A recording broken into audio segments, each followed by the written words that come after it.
बिस्मिल्लाहिर्रहमानिर्रहीम अस्सलाम वालेकुम। My name is Ayesha Siddiqua. Welcome to my channel, welcome to my another beautiful vlog. तो कैसे हैं आप सब लोग? उम्मीद करती हूँ बिल्कुल ठीक ठाक खुशबाश होंगे। तो जनाब आज का जो व्लॉग है वो स्टार्ट करते हैं। आज मैं अभी आई हूँ, फर्स्ट जो है वो मैं किचन में आई हूँ क्योंकि मुझे यहाँ पर बनाना है नाश्ता अपने बच्चों के लिए। डेली जैसे कि बच्चे स्कूल जाते हैं तो बच्चों को डेली जो है वो पराठे बना के देती हूँ। तो बच्चे पराठे जो हैं क्योंकि शौक़ से खाते हैं, तो देसी घी के पराठे मस्ट हमारे घर में बनते हैं क्योंकि मुझे बहुत ज़्यादा पसंद हैं। और उसके साथ साथ मैंने बच्चों को भी ना इसका यूज़ टू किया हुआ है क्योंकि मुझे ऐसे लगता है कि देसी घी जो है ना, हर माँ को अपने बच्चों को इसकी आदत शुरू से ही डालनी चाहिए क्योंकि देसी घी के बगैर तो वैसे भी मुझे अपनी लाइफ लगता है जैसे ना मेरी लाइफ बिल्कुल अधूरी है। और यकीन जाने ये जो है ये वाकई में हर माँ को ये जो है ना बच्चों को इस तरह की चीज़ों का आदी बनाना चाहिए क्योंकि ये जो कुदरती चीज़ें होती हैं ना इनमें बहुत ज़्यादा जो है वो फ़ायदे होते हैं। और ये देसी घी तो वैसे भी बहुत ज़्यादा अच्छा होता है। तो मैं तो मस्ट है कि अपने बच्चों को देसी घी के पराठे लाजमी मुझे नाश्ते में खिलाने होते हैं। और मेरे बच्चे वैसे भी इस चीज़ के यूज़ टू हो चुके हैं और उनको तो फील भी नहीं होता। हमारे घर में वैसे भी देसी घी जो है ना इतना कोई नहीं खाता। मेरी सिस्टर्स वगैरह तो बहुत कम खाते हैं, लेकिन वाहद मैं हूँ जिसे देसी घी चाहिए तो बस चाहिए। तो मैं फिर अगर ना मुझे मिले तो मैं ख़ुद घर पर भी बना लेती हूँ। और वो भी कोई इतना मुश्किल नहीं है, बहुत इजी है। बस जस्ट आपने क्या करना होता है, दूध के ऊपर से मलाई इकट्ठी करनी होती है और उसका फिर मक्खन बनाकर उसको गर्म कर लेना होता है। और बाज़ लोग कहते हैं कि हमारी इतनी मोटी मलाई नहीं आती, तो भाई उसका भी कुछ थोड़ा सा मैटर है कि आपने क्या करना होता है कि आपने उस मलाई को ना जो है वो पहले उस जब दूध बॉईल करते हैं ना उसको लाइट फ्लेम में बॉईल किया करें ताकि उसकी मलाई जो है ज़रा थिक उसकी लेयर बन जाए, ठीक है।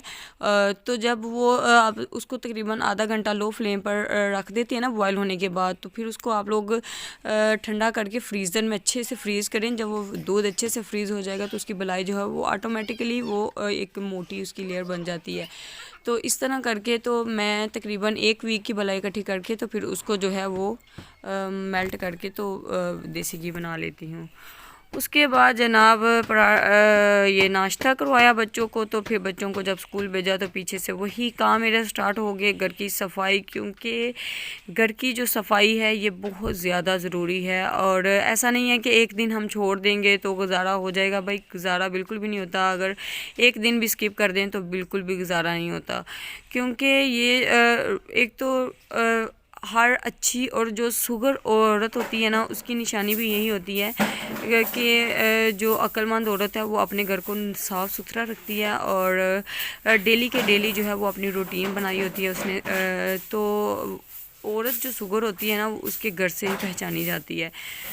तो मैं भी कोशिश करती हूँ कि डेली के डेली जो है वो अपने घर को नीट रखूँ, डेली के डेली ही सफाई करूँ।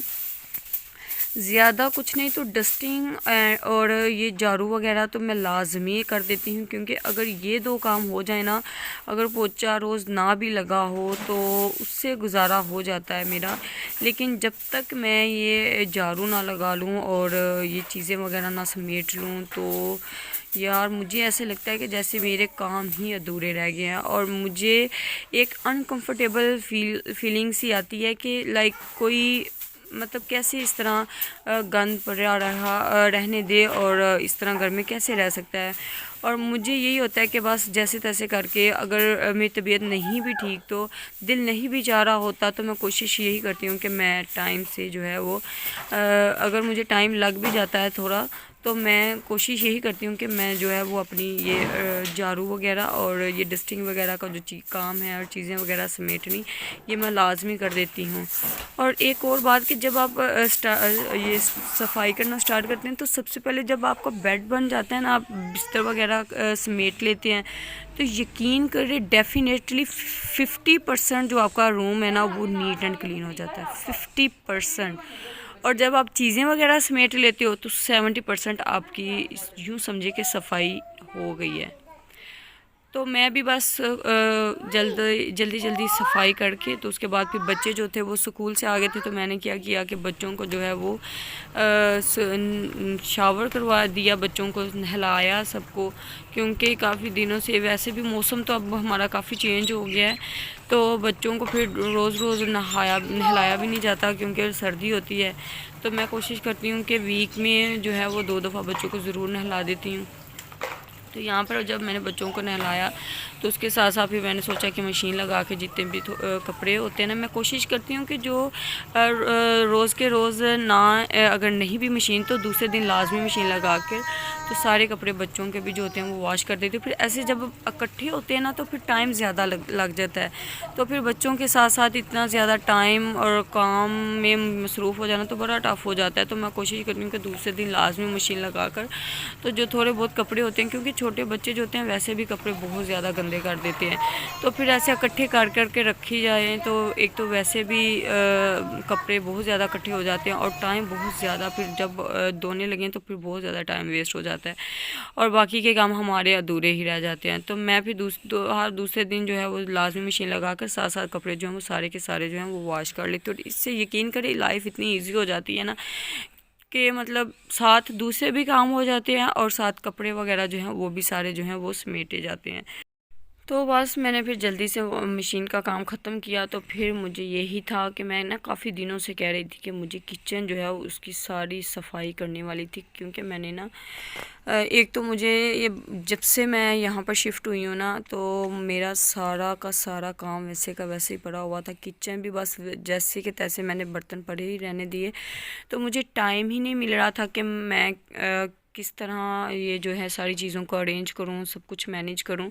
तो फाइनली जो है वो मैंने आज का दिन सिलेक्ट किया और फिर मैंने बच्चों को जो है वो ऐसे ही टॉयज़ वगैरह दे के और कुछ टीवी लगा के दे दिया कि आप लोग बिज़ी हो जाएं इसके साथ, तो मैं तब तक जो है वो किचन जो है उसकी सारी उसको समेट लूँ चीज़ें वगैरह। तो मैं यहाँ पर वही शुरू हो गई थी किचन के साथ। तो यहाँ पर जो था ना मैंने मुझे यही है कि मतलब ये वाली जो सेटिंग थी ना ये मुझे बिल्कुल भी अच्छी नहीं थी लगती, क्योंकि मैंने कोई भी चीज़ किसी भी तरह से मैनेज नहीं करके रखी हुई थी। तो मैंने यहाँ पर फिर हर एक चीज़ जो थी उसको मैंने उठाया और जो मुझे एक्स्ट्रा बर्तन वगैरह लगे थे मैंने सबके सब जो थे वो यहाँ से निकाल लिए, क्योंकि इतना कुछ ज़्यादा मैस पड़ा हुआ था।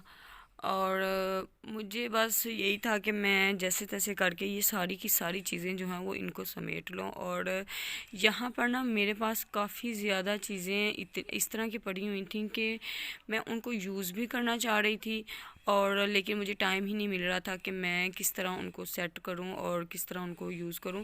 यहाँ पर ना मेरे पास, मैं आपको एक चीज़ दिखाती हूँ, यहाँ पर मेरे पास है मिट्टी का ना मैंने कूलर लेके रखा हुआ था और वो आई थिंक काफ़ी देर का ना मैंने पहले से लेके रखा हुआ है।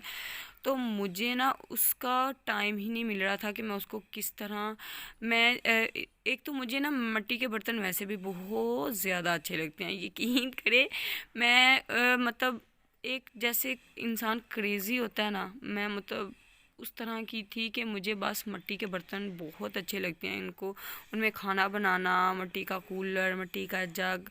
और मैंने ना एक दफ़ा काफ़ी ज़्यादा बर्तन लिए भी थे लेकिन बस बच्चों ने तोड़ दिए। और ये कूलर जो था ना इसको मैंने बड़ा इसको संभाल के रखा हुआ था।